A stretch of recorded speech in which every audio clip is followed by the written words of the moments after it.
So aliens are slowly taking over the world, and this man is the only one who can save us. Let me explain. Now, the man's name is Vince Lee. He's Canadian, he works odd jobs here and there to pay his bills. He's a normal guy. And then one day, Vince starts hearing a voice, and it's the voice of his God. And I don't know what his God looks like, but I assume he looks like this. So his God tells him, Vince Lee, you've been chosen for a special mission. And he basically tells him that he's the new Jesus, and that aliens, extraterrestrials, are invading Earth, and that it's now his job to protect all of humanity from this invasion. But most importantly, these aliens aren't little green men like you'd see in the movies. These aliens look like real people. Now, after Vince Lee talks to his God, he doesn't go and get evaluated by a mental health professional. No.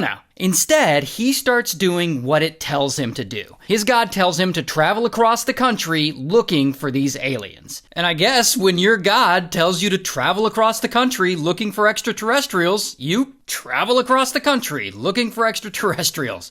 What else are you gonna do? And so, that's what he does. He travels across the country looking for these aliens. Sometimes by bus, sometimes on foot, but he'll disappear for like days at a time while he goes on these missions. Now, I don't know if he actually finds any aliens while he's out on these missions. I just know that he's gone for long periods of time, and people around him think it's strange. Here's the thing though, Vince Lee has a wife, and his wife, she's very concerned about him. I mean, he claims his God is talking to him, and his wife is also frustrated with him, mostly because he keeps disappearing for days at a time, and she isn't entirely sure as to why. So, inevitably, this leads to problems in their marriage, and they're fighting all the time, and she eventually has had enough. And she's like, I am out. And she leaves him, they divorce. And they try and reconcile and work it out, but ultimately, it just doesn't work. And this is, I'm sure, devastating for Vince Lee. But he's still focused on his mission. Stop the alien invasion. So then, at some point, Vince Lee goes to the store and he buys himself a buck knife, in case he needs to protect himself from the extraterrestrials. Then, I guess his God comes to him and tells him, Vince Lee, it's time to start your mission. And Vince Lee's like, alright. And so he does what his God says, and he heads to the bus terminal and he boards a Greyhound bus. And he chills there quietly as the bus travels from Edmonton over to Erickson. And there, in Erickson, his God comes to him again, and he tells him to get off the bus. So he gets off the bus, and he spends the night sleeping on a bench. And in the morning, he gets on another Greyhound bus that passes through. And he eventually ends up sitting at the back of the bus next to this guy. His name's Tim. And Tim, he's just tired. He's sitting there with his headphones on. He's been traveling 18 hours. So pretty quickly, Tim's asleep. And Vince Lee, he just sits there, enjoying the ride, waiting, wondering if his God is going to come to him and tell him what to do.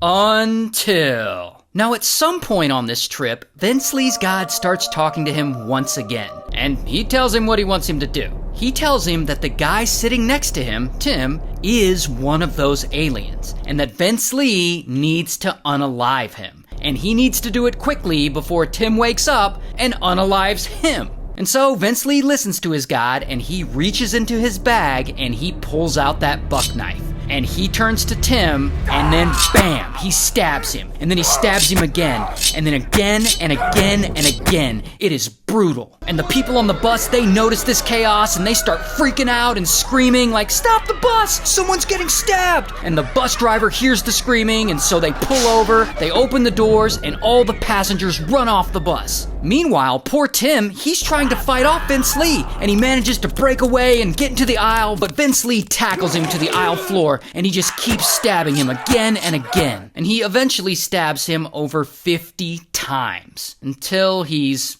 unalived. Then, Vince Lee's God comes to him again, and he tells him that he needs to decapitate Tim, cut his head off. And so, that's what Vince Lee does. Not only that, he holds the head up to the bus window so that all the passengers outside can see. And now eventually, Canadian police show up, and they can see from outside on the inside of the bus, Vince is pacing back and forth, carrying Tim's head. And then it gets worse. Allegedly, Vince Lee's God comes to him one more time, and he tells him, you need to eat Tim. Because he says if he doesn't eat Tim, then Tim will come back to life and attack him. So then Vince Lee, he uses his buck knife and he starts removing Tim's body parts and consuming them one by one. His eyes, his nose, and I won't get into it, it's gross. And if that isn't crazy enough, during all that, police are still waiting outside the bus. And they've got the whole bus surrounded. And by this time, they've called in negotiators and a special tactical unit. They got this area on lockdown. But for some reason, I don't know why, they don't shoot Vince Lee. Like, they don't even shoot at him. They don't bust into the bus and take him down with force. I mean, maybe they're just being polite because they're Canadian. I don't know. But if I can think of any instance where it would be justified for police to use force, it would be this instance. But they don't. They try and negotiate with him to come out. But of course, Vince Lee is like, fuck you. He doesn't listen. I mean, he's busy trying to stop the alien invasion.